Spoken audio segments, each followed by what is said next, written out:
Hi everyone, welcome back to my channel Geeks Idea, a channel of learning and imparting knowledge। जैसे कि आपको पता है ये वीडियो सीरीज़ है किस पे, अकाउंटेंसी पे। और आज का जो टॉपिक होगा हमारा वो है प्रिंसिपल्स ऑफ अकाउंटेंसी।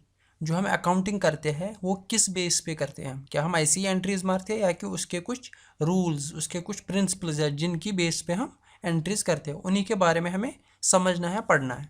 तो आइए वीडियो स्टार्ट करते हैं। तो वीडियो को देखने से पहले please like, share and subscribe. तो अकाउंटिंग कॉन्सेप्ट क्या होता है? The term concept is use to connote accounting postulate that is necessary assumptions and conditions upon which accounting is based. कुछ ज़रूरी assumption है, कंडीशंस होती है जिनको फॉलो करके हमें अकाउंटिंग करनी होती है। यानी कि सिंपली रूल्स जो होते हैं जिनको हमें फॉलो करना होता है। हर किसी दुनिया में हर कोई काम जो करना होता है वो on the basis of some rules करने पड़ते हैं, चाहे एडमिनिस्ट्रेशन में हो या चाहे कहीं पे भी। इसी तरह अकाउंटिंग में भी कुछ प्रिंसिपल्स है, रूल्स है जिनको हमें फॉलो करना पड़ता है। These are the theories on how and why certain categories of transaction should be treated. बस सिंपली कैसे हमें कुछ ट्रांजैक्शन ट्रीट करनी है, उनको उनसे हमें कैसे डील करना है, उसी से रिलेटेड है अकाउंटिंग कॉन्सेप्ट्स। तो ये सारे कॉन्सेप्ट्स हमें पढ़ने हैं। The entity concept, money measurement concept, going concern concept, dual aspect concept, accounting period concept, realisation concept, cost concept, matching concept. ये 10 है। आपको लग रहा हो कि बहुत ज़्यादा है, लेकिन बिलीव मी ये बहुत ही ज़रूरी है और आपको तो ये सारा हमें पढ़ना है। तो इससे रिलेटेड कुछ बताना चाहूँगा। GAAP है, ये इसका मतलब है generally accepted accounting principles. Generally accepted accounting principles mainly चलता है USA में। इसी तरह इंडिया में है एक Indian accounting standard. Indian accounting standard यह है जहाँ से हमें अकाउंटिंग प्रिंसिपल्स मिल जाते हैं जो हमें फॉलो करना पड़ता है। ये कौन देता है? Supervision of accounting standard board. ये जो इंडियन अकाउंटिंग स्टैंडर्ड है ये किसके सुपरविजन में चलता है? अकाउंटिंग स्टैंडर्ड बोर्ड के सुपरविजन में चलता है। तो ये कुछ ऑर्गेनाइजेशन है, सिलेबस में नहीं है, फिर भी ऑब्जेक्टिव टाइप के लिए याद रखना है। इंडिया में है Indian accounting standard under the supervision of accounting standard board. इसी तरह US में मेनली चलता है, ये बहुत सारी वर्ल्ड में भी चलता है। Generally accepted accounting principles mainly चलता है USA में। तो ये ऑर्गेनाइजेशनल रूल्स थे कुछ जो जिसके बारे में फैक्चुअल इन्फॉर्मेशन थी, ये आप खुद भी पढ़ सकते हो। तो आइए एक एक करके इन सब को देखते हैं क्या किसका क्या मतलब होता है।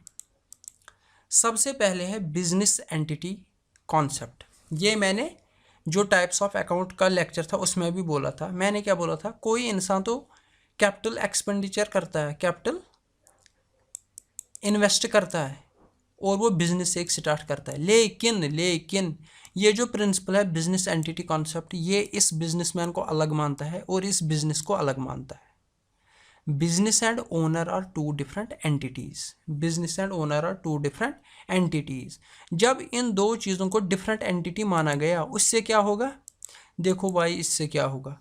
तो इस इंसान ने ये जो जिसने बिजनेस स्टार्ट किया इसने कैपिटल दे दी, इसने खर्चा किया, इसने इन्वेस्ट किया और बिजनेस खड़ा हो गया। लेकिन ये बिजनेस जो है ना, ये इस कैपिटल को क्या मानेगा? ये इसको मानेगा लायबिलिटी। अरे भाई, मैंने इस इंसान से पैसा लिया है तो भी जाके ये बिजनेस खड़ा हो गया।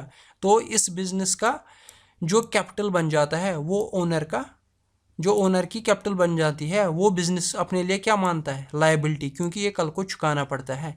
इसी तरह जब एक ओनर यहाँ से ड्राइंग्स निकालता है अपने पर्सनल यूज़ के लिए, अपने पर्सनल यूज़ के लिए, तो बिजनेस इसको क्या मानता है? एसेट, क्योंकि इसको पता है एक बिजनेसमैन ने मेरे से पैसा ले लिया तो इसको कल को ये वापस देना होगा। तो ये बात ज़रूरी याद रखना है। जब बिजनेसमैन और बिजनेस को दो एंटिटीज़ माना जाएगा तो कैपिटल बन जाती है बिजनेस की लायबिलिटी और जो ड्राइंग्स है वो बन जाती है एसेट्स। यही मेन कॉन्सेप्ट है यहाँ पे। The books of accounts are prepared from the point of view of business. Owner यहाँ पे आता ही नहीं है, बिजनेस जो खड़ा है उसी की बुनियाद पे एंट्री सारी हो जाती है। बिजनेस से कुछ निकला वो बन जाता है एसेट। फॉर एग्जांपल कोई चीज़ निकला, अगर कल को वो वापस देनी होगी वो बन जाएगा एसेट। अगर कोई चीज़ देता है, बैंक लोन देता है या ये पर्सन कैपिटल अपनी देता है, तो ये क्या करता है? ये अपना पैसा इसमें इन्वेस्ट करता है, लेकिन बिजनेस क्या बोलता है, बिजनेस बोलता है मुझे तो कल ये वापस भी चुकाना है, तो ये इसको लायबिलिटी मानता है। यही मेन कॉन्सेप्ट है यहाँ पे, और कुछ नहीं है। होप समझ आ रहा है। तो आइए आगे बढ़ते हैं। गोइंग कंसर्न कॉन्सेप्ट, सिंपली बात है। कभी सुना है कि किसी ने बोला कि मैंने बिजनेस स्टार्ट किया तो 2 महीने या 2 साल बाद इसको ख़त्म कर देना, या अगर कोई किसी ने बिजनेस स्टार्ट किया तो अगर जब मैं मर जाऊंगा तो मेरे बिजनेस को आग लगा देना। कभी सुना है? नहीं सुना है, क्योंकि हमेशा ये एजम्पशन ली जाती है। इसलिए पहले बोला था कि ये एजम्पशंस और कुछ प्रिंसिपल्स है। एज्यूम किया जाता है जब भी कोई बिजनेस स्टार्ट करता है तो ये एज्यूम किया जाता है कि ये बिजनेस हमेशा के लिए चलेगा। ये एजम्पशन मानी जाती है। It is assume that the entity is going concern, that is it will continue to operate for an indefinitely long period in future. हर कोई बिजनेसमैन तो बिजनेस स्टार्ट करेगा ना ताकि कल को फ़ायदा हो जाए, वो सोचेगा मेरा बिजनेस बढ़ना चाहिए, ना कि वो ये सोचेगा कि 2 साल या 3 साल के बाद ख़त्म करूँगा या मेरे मरने के बाद सारा बिजनेस ख़त्म होना चाहिए। ऐसा नहीं, ये एज्यूम किया जाता है कि मेरा बिजनेस हमेशा के लिए रहना चाहिए, ये ग्रो होना चाहिए, फ्यूचर में बढ़ना चाहिए। इसी को बोलते हैं गोइंग कंसर्न कॉन्सेप्ट। क्या एज्यूम किया जाता है? बिजनेस हमेशा के लिए चलना चाहिए, यही है going concern concept.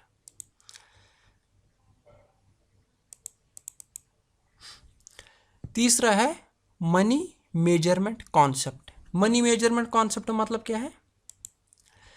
In accounting, a record is made only of those transactions or events which can be measured and expressed in terms of money. Business में सिर्फ और सिर्फ किसकी एंट्री होगी? मनी की, पैसे की। माँ हमसे बिजनेस को, माँ को एक बिजनेस मानो। बिजनेस क्यों मानता हूँ? क्योंकि वो हर रोज़ मुझे 100 रुपया देती है, 100 रुपया देती है, और वो मुझे बहुत प्यार भी करती है। मेरी माँ मुझसे बहुत प्यार भी करती है और मैं उसको एज ए बिज़नेस समझता हूँ। क्यों? वो मुझे हर रोज़ 100 रुपया देती है। तो क्या मैं बोलूँगा अगर मुझे एंट्री करनी होगी, मैं क्या हर रोज़ एंट्री करूँगा कि माँ मुझे सैटरडे को 100 दिए, फिर संडे को 100 दिए? क्या मैं ये लिखूँगा यहाँ पे कि उसने मुझे प्यार दिया, 2 मिनट का प्यार दिया, 3 मिनट का प्यार दिया, या 40 रुपया का प्यार दिया? ऐसा नहीं। तो मनी मेजरमेंट कॉन्सेप्ट क्या बोलता है? ये बोलता है सिर्फ एंट्री किस चीज़ की होगी? मॉनेटरी वैल्यू की। तो एंट्री किस चीज़ की नहीं होगी? Attitude, skill, honesty, passion, team work, experience, innovativeness, ये सब ये क्या है? Non monetary transactions. इसका बिजनेस पे अलग इफेक्ट होता है, वो अलग बात है, लेकिन अकाउंटिंग क्या बोलता है कि ये सब चीज़ें नॉन मॉनेटरी ट्रांजैक्शंस है। ये इसको मॉनेटरी वैल्यू से कोई वैल्यू नहीं है, तो इसकी अकाउंटिंग नहीं होगी, इसकी एंट्री नहीं होगी, ये रिकॉर्ड नहीं होगी। सिंपल सी बात है। तो आइए आगे बढ़ते हैं। Accounting period concept. For measuring the financial results of a business periodically, the work life of an undertaking is split into convenient short periods called accounting periods. अब आपको पता है बिजनेस चल रहा है, मेरा बिजनेस चल रहा है हमेशा के लिए। मैंने एज्यूम क्या किया? ये हमेशा के लिए चल रहा है, लेकिन ये बिजनेस चलता जा रहा है, चलता जा रहा है, चलता जा रहा है। क्या मैं कहीं पे रुकूं? हाँ भाई, मुझे कहीं पे तो रुकना होगा। मुझे कुछ टाइम पीरियड बनाना होगा जहाँ पे मैं क्या करूँगा? हिसाब किताब, जहाँ पे मैं अकाउंटिंग करूँगा। मैं देखूँगा लॉस हो रहा है, प्रॉफिट हो रहा है, जहाँ पे मुझे एनालिसिस करनी है। अकाउंटिंग तो इसलिए की जाती है, मुझे बिजनेस की क्या करनी है? एनालिसिस करनी है। क्या ये बढ़ रहा है? क्या ये कम हो रहा है? क्या मुझे कुछ चेंजेस मत करनी है? क्या मुझे बिजनेस को ग्रो करना है? इसलिए मुझे बीच में कहीं पे रुकना पड़ता है। रुकना इसका मतलब ये नहीं कि बिजनेस बंद हो जाता है। रुकना मतलब मुझे हिसाब किताब लेने के लिए मैं ट्रांजैक्शंस करता हूँ, मुझे बिजनेस को स्प्लिट करता हूँ। जैसे कि हमारा नॉर्मली हमारा पीरियड क्या बन जाता है? अकाउंटिंग पीरियड एनुअली, यानी कि 1 साल के बाद हम रुक जाते हैं। 12 महीने के बाद हम क्या करते हैं? हम रुक के ये बोलते हैं ज़रा मुझे भाई हिसाब दे दो, कितने की सेल हो गई, कितने का प्रॉफिट आ गया, कितने का लॉस आ गया। इसी को बोलते हैं, इसको क्या बोलते हैं? इसको बोलते हैं कि जो बिजनेस है इसको स्प्लिट किया जाता है into convenient short periods, into convenient short periods, ताकि हम अकाउंटिंग करें अच्छे से, हम एंट्रीज देखें, हम बिजनेस की एनालिसिस करें कि क्या हो रहा है इनटू शॉर्ट पीरियड। हम ये 10 साल के बाद नहीं कर सकते, 30 साल के बाद नहीं करेंगे। इसलिए तो हमने नॉर्मली क्या बना के रखा है? अकाउंटिंग पीरियड एनुअली, एनुअली यानी कि साल के बाद। लेकिन कभी कभी 4 महीने 3 महीने के बाद भी करना पड़ता है। क्यों? कभी गवर्नमेंट हमें रिपोर्ट्स मांगती है, कभी लीगल कुछ प्रॉब्लम्स होते हैं, लीगैलिटी की प्रॉब्लम्स हो जाती है, तो हमें कभी अपने ओनर को दिखाना पड़ता है कि 2 महीने 3 महीने बाद यार ऐसा क्यों हो गया, बिजनेस में ऐसा हो गया, तो ऐसा क्यों हो गया, ज़रा मुझे रिपोर्ट्स दिखाओ, ज़रा मुझे अकाउंटिंग दे, ज़रा मुझे हिसाब किताब दिखाओ। तो वो अलग बात है, वो एक्सेप्शंस है। लेकिन मेनली क्या है, एनुअली हमारा ये है, अकाउंटिंग पीरियड हमारा एनुअली है। होप आपको समझ आ रहा है। कॉस्ट कॉन्सेप्ट सिंपली समझाता हूँ। हमें एंट्री किस प्राइस की करनी होती है, किस कॉस्ट की करनी होती है, जो हमने दिया है हिस्टोरिकल कॉस्ट की, न कि मार्केट वैल्यू की। मतलब ये क्या मतलब है हिस्टोरिकल और मार्केट वैल्यू? फॉर एग्जांपल मैं बाज़ार जाके, मार्केट में जाके मुझे एक मशीन लानी है। मशीन का कॉस्ट है 5 लाख। लेकिन जब ये मशीन 5 लाख की है, मार्केट वैल्यू इसकी है, लेकिन मुझे अपनी फैक्ट्री पे लानी है, वहाँ पे ट्रांसपोर्टेशन कॉस्ट है, वहाँ पे इंस्टॉलेशन कॉस्ट आएगा, वहाँ पे इंश्योरेंस अगर मुझे करना होगा वो भी आएगा। For example transportation cost 10,000, installation cost 10,000 और insurance 1 lakh, for example 1 lakh. मुझे मशीन कितने की पड़ी, मुझे कितना देना पड़ा मशीन को अपनी फैक्ट्री में स्टार्ट करने के लिए, ताकि ये काम करे। बिजनेस का मतलब क्या है? प्रोडक्शन, गुड्स या सर्विसेज प्रोड्यूस करना। लेकिन ये मशीन तब यूज़ होगी जब ये पूरी की पूरी तैयार हो जाएगी, तब जाके प्रोड्यूस करेगी ना। जब इंस्टॉल ही नहीं होगी तो कैसे काम करेगी?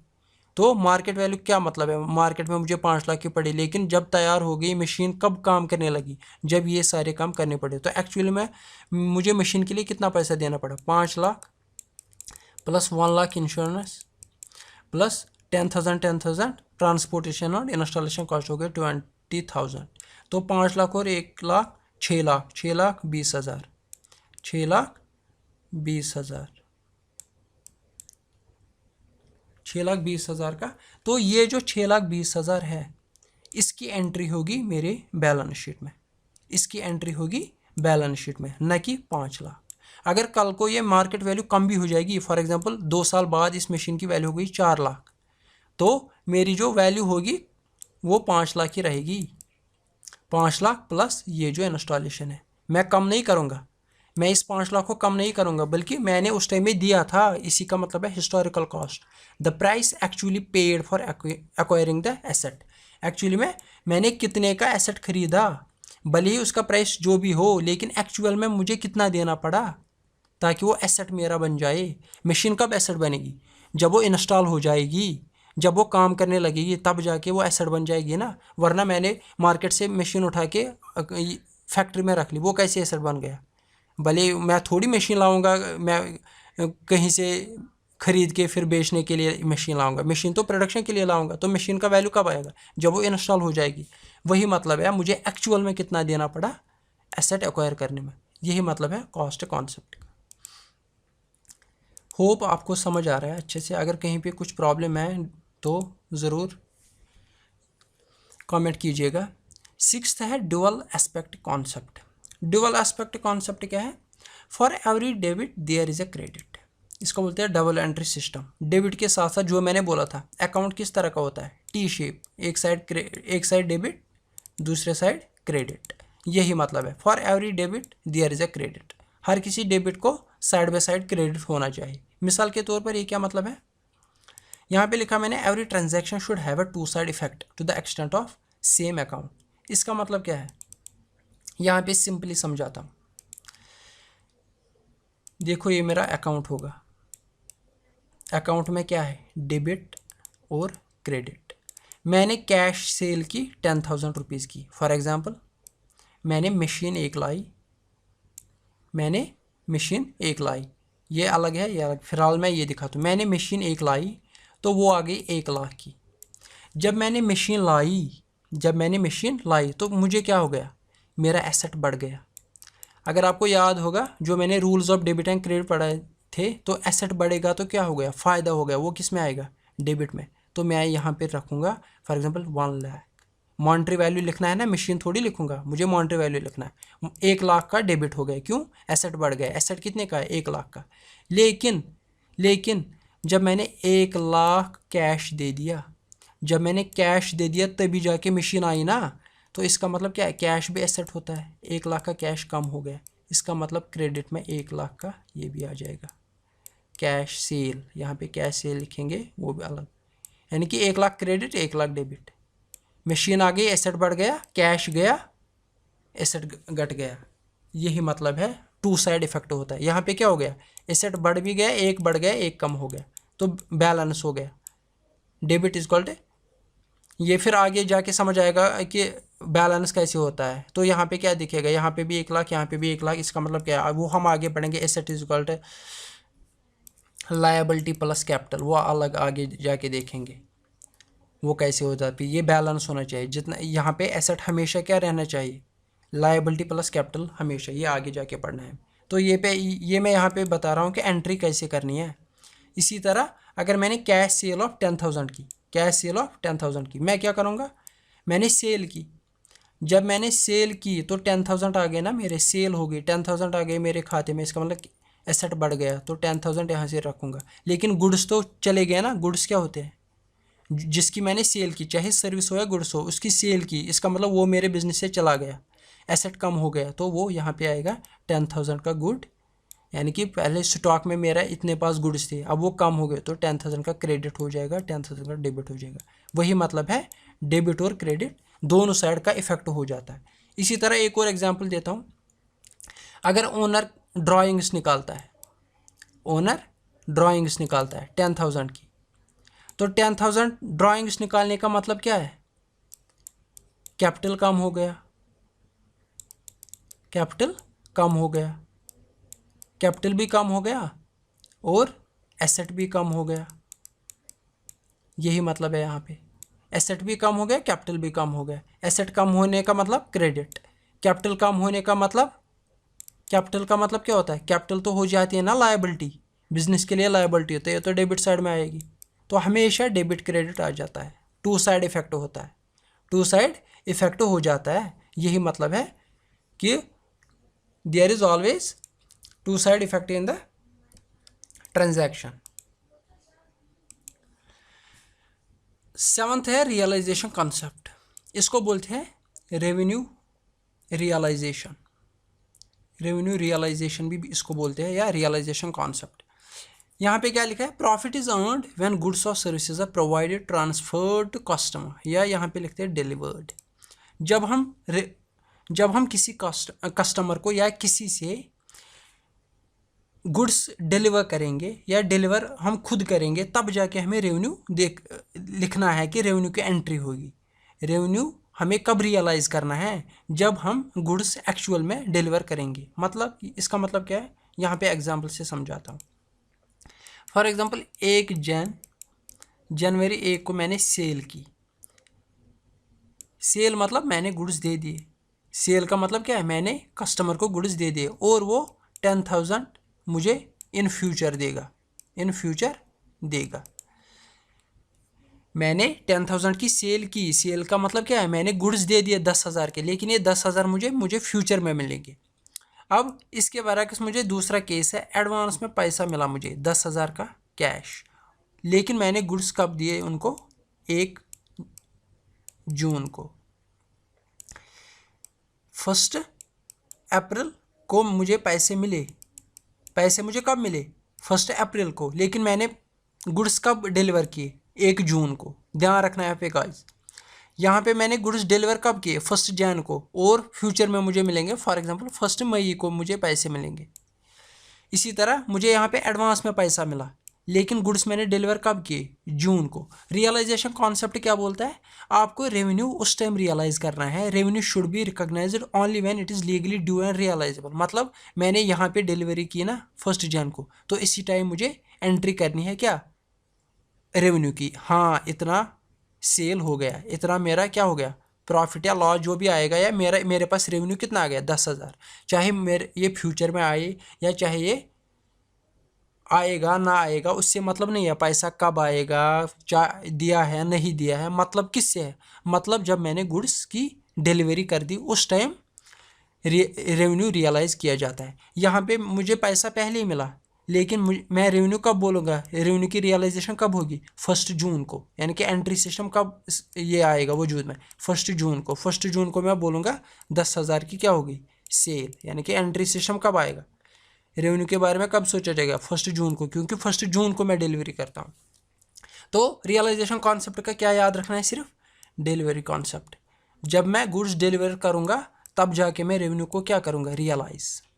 ये नहीं कि मुझे पहले ही पैसे मिले तो मैं उसी टाइम देखूंगा हाँ मुझे रेवेन्यू मेरे पास आए, क्योंकि अभी मेरे पास गुड्स है, गुड्स अभी मेरे पास है। क्या मैं वो गुड्स भी उनकी भी एंट्री करूँ, उनकी भी मॉनेटरी वैल्यू की एंट्री करूँ, मेरे पास अभी इतने गुड्स है और इतना पैसा भी नहीं।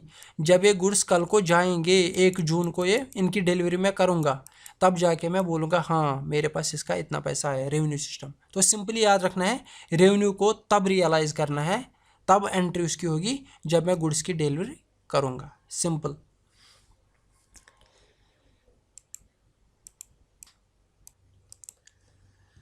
गाइस अब 8th है मैचिंग कॉन्सेप्ट। मैचिंग कॉन्सेप्ट क्या है, ये एग्जांपल से समझते पहले। फॉर एग्जांपल मैंने परचेज की, मैंने खरीदी 10 बुक्स एट 100 रुपीज़ एट 100 पर बुक। मैंने 10 बुक्स खरीदी और हर किसी का वैल्यू क्या है 100 रुपीज़। तो मुझे कितना देना पड़ा टोटल 1000 रुपीज़। इसका मतलब मेरा परचेज कितने का हो गया 1000 रुपीज़, यानी कि मैंने 1000 रुपये की 10 बुक्स खरीदी। अब अगर फॉर एग्जांपल मैंने सेल की, मैंने बेच दी 5 बुक्स, मैंने 5 बुक्स बेच दी एट द रेट ऑफ 150 पर बुक। मैंने 5 बुक्स बेच डाली किस रेट पे 150 पे, तो टोटल सेल कितने की हो गई 750। इसका मतलब मेरा रेवेन्यू, सेल जब मैंने की तो मेरा क्या आ गया, रेवेन्यू आ गया 750, लेकिन परचेज मैंने कितने का किया था 1000। यहाँ पे क्या मैं बोलूँ कि 250 का लॉस हो गया, नहीं। एक्चुअली मैचिंग कॉन्सेप्ट क्या बोलता है, मैचिंग कॉन्सेप्ट बोलता है कि फॉर एग्जांपल अगर आपने एक अकाउंटिंग पीरियड में, फॉर एग्जांपल मैंने एक साल में 10 बुक्स परचेज कर ली 1000 रुपये की, उनका टोटल क्या आ गया कॉस्ट आ गया, और उस अकाउंटिंग पीरियड में मैंने सिर्फ 5 बुक्स की सेल की किस पे 150 पे, तो मेरा रेवेन्यू कितना आ गया 750। अब मैचिंग कॉन्सेप्ट मुझे ये बोलता है कि इन 5 बुक्स का आप ये देखो कि इनका कॉस्ट कितना आया, इनका कॉस्ट कितना आया, एक बुक कितने की आई मेरी 100 की। इसका मतलब एक टोटल 5 बुक्स का कॉस्ट कितना आया 500, लेकिन रेवेन्यू कितना आ गया 750 माइनस 500, तो कितने का प्रॉफिट हो गया मुझे 250 का प्रॉफिट हो गया मुझे। मैचिंग कॉन्सेप्ट यही बोलता है कि एक अकाउंटिंग पीरियड में जो आप कॉस्ट देखते हो, अगर जो आपने सेल की, जो आपके पास रेवेन्यू आ गया, उस रेवेन्यू को आप मैच कर लो किसके साथ, अपने कॉस्ट के साथ, अपने एक्सपेंस के साथ, तब जाके आप प्रॉफिट लॉस निकालो। यहाँ पे मैंने एक साल में क्या किया 10 बुक्स परचेज की, लेकिन 5 बुक्स की सेल की। अब मुझे मैचिंग कॉन्सेप्ट ये बोल रहा है कि 5 बुक्स का कॉस्ट देखो, 5 बुक्स का कॉस्ट आ रहा है 500, फिर अपने 5 बुक्स का रेवेन्यू देखो वो कितना आ गया 750, तब जाके आपको क्या करना है प्रॉफिट लॉस जो भी होगा वो निकालना है। यही है सिंपल मैचिंग कॉन्सेप्ट। अब इसकी डेफिनेशन पढ़ते हैं, मैंने क्या लिखा है यहाँ पे। The matching concept principle ensures that revenues and all their associated expenses are recorded in the same accounting period. जो हमारा रेवेन्यू आ जाता है और एक्सपेंसेस हो जाते हैं उनको एसोसिएट करना है जो एक ही अकाउंटिंग पीरियड में हो। एक साल में मैंने अगर कुछ परचेज किया, कुछ सेल की, फिर मुझे रेवेन्यू आ गया, उस पर कुछ कॉस्ट आ गया, उनको रिलेट करना है एक ही साल के लिए। मसलन हमारे आउटस्टैंडिंग एक्सपेंसेस होते हैं, इनकम होती है, उनको मुझे देखना है ये किस साल से रिलेटेड है, अगले साल से रिलेटेड है, इस साल से रिलेटेड है। तो इस चीज़ का ध्यान रखना होगा। होप आपको एग्जाम्पल से समझ आया होगा। तो आइए आगे बढ़ते हैं। 9th यहाँ पे सिंपल है, assets is equal to liabilities plus owners equity. Owners equity asset किसके बराबर, हमेशा अकाउंटिंग इक्वेशन कॉन्सेप्ट है ये। हमें जब भी एंट्री करनी होगी, जब भी हमें डबल एंट्री सिस्टम होगी, यहाँ से डेबिट होगा, यहाँ से क्रेडिट होगा, तो हमें हमेशा क्या आना चाहिए, जो एसेट होगा ना ये हमेशा आना चाहिए liability plus equity, liability plus equity. इसका मतलब एसेट माइनस लायबिलिटी किसके बराबर आएगा, इक्विटी के। एसेट में से जब लायबिलिटी निकालेंगे, फॉर एग्जांपल अगर मेरे पास 1 लाख के एसेट है और लायबिलिटी 50,000 की है, यानी 50,000 का लोन लिया है और मेरे पास एसेट्स है कितने, मशीन मिला के कितना है 1 लाख का, तो मेरे पास इक्विटी कितनी बची, 1 लाख माइनस 50,000 हो गए 50,000, 50,000 मेरे पास एसेट्स है। तो इस चीज़ का ध्यान रखना है कि जब भी मैं अकाउंटिंग करूँगा, चाहे जो भी अकाउंट हो, अकाउंट की जब भी मैं अकाउंटिंग करूँगा, मेरा लास्ट पे इक्वेशन में क्या आना चाहिए, asset should be always equal to liability plus equity. ये याद रखना है guys, asset should be always equal to liability plus equity. जैसे कि अभी मैंने किया था, जब मैंने 10,000 की सेल की थी, जब मैंने सेल की, सेल का मतलब क्या है, मैंने गुड्स बेच दिए। जब मैंने गुड्स बेच दिए तो 10,000 का कैश भी तो आएगा, एसेट बढ़ गया, तो यहाँ पे मैं 10,000 लिखूँगा डेबिट साइड में, क्योंकि एसेट बढ़ गया, कैश आ गया। लेकिन गुड्स भी तो क्या हो गए, गुड्स भी तो बेच दिए मैंने, यानी कि एसेट कम हो गया, तो 10,000 की ये हो गई, क्या हो गई, सेल हो गई,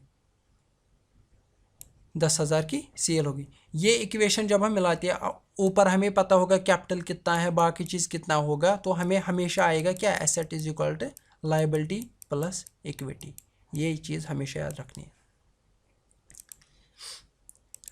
अगला कॉन्सेप्ट क्या है, objective evidence concept. Objective evidence concept इतना नहीं है, खास नहीं है। An objective evidence should be always, there should be, it refers verifiability, reliability and absence of bias. यानी कि जो भी हम अकाउंटिंग करेंगे उसमें बायसनेस नहीं होनी चाहिए, हमेशा जो भी रिकॉर्डिंग होनी चाहिए उसमें क्या होना चाहिए, ऑब्जेक्टिव एविडेंस। ऑब्जेक्टिव एविडेंस ये नहीं कि ऐसे ही कुछ कर लिया, हमेशा वेरीफाइबल होना चाहिए, रिलायबल होना चाहिए, तो मेन चीज़ है हर किसी काम में, क्या होना चाहिए, वेरीफाइबिलिटी, रिलायबिलिटी, एब्सेंस, तभी जाके जो हम अकाउंटिंग करते हैं उसका जो रिजल्ट आएगा उस पे हम एनालिसिस करके बिज़नेस के बारे में सोच सकते हैं। जब उसमें कुछ गड़बड़ होगी तब तो हम क्या कर सकते हैं, तब तो बिज़नेस में प्रॉब्लम्स हो सकती है। तो इसमें इतना नहीं है, कुछ मेन नहीं है, सिर्फ इतना ही नहीं है, वेरीफाई होना चाहिए, रिलायबिलिटी होनी चाहिए और एब्सेंस ऑफ बायसनेस होनी चाहिए, ऑब्जेक्टिविटी होनी चाहिए, यानी कि कॉन्क्रीट एविडेंस होना चाहिए जिस पे हम अकाउंटिंग कर रहे हैं। यह है objective evidence of concept. Guys इसके बाद हमें कुछ कन्वेंशंस पढ़ने हैं। कन्वेंशंस और रूल्स में थोड़ी बहुत डिफरेंस होती है। कन्वेंशंस मतलब होते हैं, ये रूल्स नहीं होते, ये कंपलसरी नहीं होते, लेकिन ये यूनिवर्सली एक्सेप्टेड होते हैं, यूनिवर्सली एक्सेप्टेड होते हैं और लोग इसको सालों से किए जा रहे होते हैं, यानी कि वो बहुत टाइम से करते आते हैं, तो ये फिर एक रूल जैसा बन जाता है। जैसे फॉर एग्जांपल पॉलिटी में भी बहुत सारे रूल्स है, जैसे हम एक्ट्स पढ़ते हैं या आर्टिकल्स पढ़ते हैं कॉन्स्टिट्यूशन में, वो ज़रूरी होते हैं, लेकिन बहुत सारी चीज़ें ऐसी होती है जो कन्वेंशन होती है। फॉर एग्जांपल इंग्लैंड में भी बहुत सारी चीज़ें हैं जो ऐसे ही किए जा रहे हैं लोग, वो लेकिन वो हम भी फॉलो कर रहे हैं, एज ए कन्वेंशन बन जाता है, वो एज ए यूनिवर्सली एक्सेप्टेड बन जाता है, उसी को बोलते हैं कन्वेंशन। सबसे पहले अकाउंटिंग कन्वेंशन क्या है, common practices which are universally followed in recording and presenting accounting information of business. जो यूनिवर्सली फॉलो किया जाता है वही प्रैक्टिसेस इसमें शामिल है, जो यूनिवर्सली फॉलो की जा रही है वही इससे रिलेटेड है। इट हेल्प्स इन, इससे क्या फ़ायदा हो जाता है, जब हर जगह सेम होगा, अकाउंटिंग प्रोसेस हर जगह सेम होगी, तो इससे क्या होगा, मैं अपना बिजनेस, अगर फॉर एग्जांपल यूएसए में कोई सेम प्रैक्टिस फॉलो कर रहा है जो इंडिया में कर रहा है, तो इंडिया वाला क्या कर सकता है, इंडिया वाला अपना, क्योंकि यहाँ पे भी वही प्रोसेस है यहाँ पे भी, तो ये अपना बिजनेस इसके साथ कंपेयर कर सकता है, क्योंकि दोनों ने सेम प्रोसेस की है, दोनों ने सेम मेथड ऑफ अकाउंटिंग की है, तो इंडिया वाला अपना बिजनेस इसके साथ कंपेयर कर सकता है, मेरा ग्रो हो रहा है, कम हो रहा है क्या। इसी तरह यूएसए वाला भी अगर इसके साथ कंपेयर नहीं करेगा, ये अपने बिजनेस को फॉर एग्जांपल बहुत सारे डिफरेंट अकाउंटिंग पीरियड्स को कंपेयर कर सकता है। फॉर एग्जांपल 2009 को 2010 के साथ कंपेयर कर सकता है, 2010 को 2011 के साथ कंपेयर कर सकता है, और अपने बिजनेस में देख सकता है कि मेरे बिजनेस का क्या हो रहा है, ग्रो हो रहा है, कम हो रहा है, ज़्यादा हो रहा है, लॉस हो रहा है, इससे ये फ़ायदा है। तो इस अकाउंटिंग कन्वेंशंस में क्या क्या आता है, materiality, full disclosure, conservatism and consistency. तो एक एक करके देखते हैं। मटीरियलिटी का मतलब क्या है? रिलायबिलिटी, रिलायबिलिटी या इम्पोर्टेंस, जिस चीज़ की इम्पोर्टेंस होगी, ये याद रखो। यानी कि जो चीज़ ज़रूरी होगी वही मटीरियल है, उसी को बोला है materiality. Only those transaction important facts and events are shown which are useful and material. Material मतलब रिलेटेड, मटीरियल मतलब रिलेटेड या इंपॉर्टेंट जो होगी, यानी कि जो काम की चीज़ें होंगी उन्हीं की ट्रांजैक्शन करनी है, सिंपल। जो काम की चीज़ें होंगी उन्हीं की एंट्री करनी है, लेकिन एंट्री किन की होगी? मॉनेटरी वैल्यूज़ की। The firm need not record immaterial and insignificant items, immaterial and insignificant items उसको एंट्री नहीं करनी है। मसलन इसकी मिसाल मैं ऐसे देता हूँ। बोला जाता है जो बिल गेट्स है उसका अगर $100 गिरेगा तो वो नहीं उठाता, क्योंकि उसको लगता है ये मेरा नुकसान नहीं हो रहा है, जितने टाइम में मैं ये उठाऊंगा उतने में मेरा बिजनेस का नुकसान हो जाएगा, ये बोला जा रहा है। तो बिल गेट्स के लिए इस $100 की कोई वैल्यू नहीं है, तो वो इसकी एंट्री नहीं करेगा, उसके लिए ये $100 इनसिग्निफिकेंट है। लेकिन अगर हमारे जेब से $100 गिरेगा तो हम तो पागल हो जाएंगे, हमारे लिए वो बहुत ही सिग्निफिकेंट है, बहुत ही सिग्निफिकेंट है। ये वैरी कर रहा है बिजनेस टू बिजनेस, लेकिन यहाँ पे ध्यान रखना है कि वही चीज़ बिजनेस में एंट्री करनी है, उसकी ट्रांजैक्शन की एंट्री करनी है जो मटेरियल है, रिलेटेड है, ज़रूरी होगा। ये मतलब है मटेरियलिटी का। उसके बाद है फुल डिस्क्लोजर। फुल डिस्क्लोजर का मतलब है financial statements and there notes should present all information that is relevant and material. यहाँ पे भी यही है, यूज़र्स के लिए हम फिनेंशियल स्टेटमेंट बनाते हैं। फिनेंशियल स्टेटमेंट को हमें आखिर पे क्या करना होता है? हमें एनालिसिस करनी होती है कि बिज़नेस का क्या हो रहा है। जो यूज़र्स होते हैं यानी internal users, owners, CEO, advisers, इसी तरह एक्सटर्नल यूज़र्स, शेयर होल्डर्स होते हैं, कस्टमर्स होते हैं, वो हमारे फिनेंशियल स्टेटमेंट देखते हैं। लेकिन वो क्या देखेंगे? जो उनकी काम की चीज़ होगी, जो उनको समझ में आएगा, जो उनको समझ में आएगा वही लिखना है ना। हम कुछ भी लिखेंगे कि हम बोलेंगे हमारे पास बहुत ही ज़्यादा नॉलेज है, हम कुछ भी लिख सकते हैं? नहीं, हमें वही मटेरियल लिखना है, हमें वही चीज़ें लिखनी है जो यूज़र्स, जिसके लिए हम बनाते हैं फिनेंशियल स्टेटमेंट, उसको तो समझ आना चाहिए ना। वही चीज़ें लिखनी है जो काम की हो, जो काम की हो, जो यूज़र के लिए अंडरस्टैंडेबल हो, वो चीज़ें लिखनी होती है। इसके बाद आता है कंजर्वेटिज्म। ये बहुत ही ज़रूरी है। कंजर्वेटिज्म का मतलब क्या है? कंजर्वेटिज्म का मतलब है हर कोई जो बिजनेस करता है वो हमेशा क्या बोलता है? मुझे फ़ायदा होना चाहिए, नुकसान नहीं होना चाहिए। और नुकसान के लिए वो क्या करता है? नुकसान के लिए वो हमेशा क्या सोचता है? उसके लिए तैयार रहता है, तैयार रहता है। Accountant should always be on side of safety for uncertainty. Business में कल को कुछ भी हो सकता है, जब कल को कुछ भी हो सकता है उसके लिए तैयार रहना है। प्रॉफिट तो अगर होगा तो वो तो होगा ही होगा, उसके लिए ज़्यादा नहीं सोचना है। वही मतलब है anticipate no profits but provide for all losses. यानी कि फ्यूचर में अगर कोई प्रॉफिट होगा उसके बारे में उसको इग्नोर कर, उसको इग्नोर कर, उसको इग्नोर करना है अगर फ्यूचर में कोई प्रॉफिट हो। लेकिन फ्यूचर के लॉसेस के लिए तैयार रहना है, फ्यूचर के लॉसेस के लिए तैयार रहना है, एंटिसिपेट करना है उनके लिए, उनके बारे में सोचना है, हमें क्या करना है, हमें क्या नहीं करना है, उनके बारे में सोचना है। यही मतलब है कंजर्वेटिज्म का।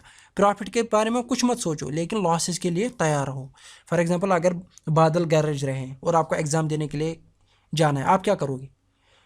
आप एंटिसिपेट करोगे, आप लॉस के बारे में सोचोगे। आप सोचोगे यार बारिश अगर होगी तो मैं क्या करूँगी या मैं क्या करूँगा, तो आप छाता ले जाओगे, आप छाता ले जाओगे। आप फ़ायदे के बारे में नहीं सोचोगे। फ़ायदा का मतलब क्या है? बारिश नहीं होगी तो आप नहीं, आपके कपड़े नहीं भीगेंगे या आपको कोई प्रॉब्लम नहीं होगी जाने में, तो उसके बारे में आप नहीं सोचोगे। आपको तो पता ही है अगर फ़ायदा होगा तो होगा, वो तो ठीक है। लेकिन आप तैयार रहोगे हमेशा किसके लिए? बारिश के लिए। अगर बारिश होगी तो मेरे पास छाता होना चाहिए, आप हमेशा उसके लिए तैयार होगे, तो आप छाता ले जाओगे साथ। ये होता है बिजनेस का माइंड। अगर नहीं होगी बारिश तो फिर फ़ायदा है ही, उसमें तो कोई टेंशन नहीं है। इसलिए बोलता है ignore profits, anticipate for all losses. यही मतलब है।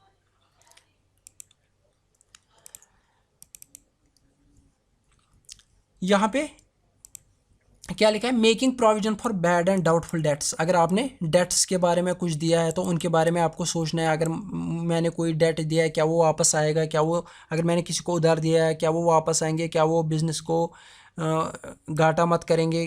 क्या वो डेट देने के लिए तैयार है? जैसे बैंक्स करते हैं, जैसे बैंक्स करते हैं कि अगर किसी ने लोन लिया है क्या वो देने के लायक है कि नहीं, उनके बारे में हमेशा सोचना है। अगर कल को कोई प्रॉब्लम होगी, जिसको मैंने डेट दिया अगर वो नहीं वापस कर पाएगा तो मैं क्या करूँगा उस टाइम, मेरा तो बिजनेस में लॉस हो सकता है, उस टाइम मैं क्या करूँगा।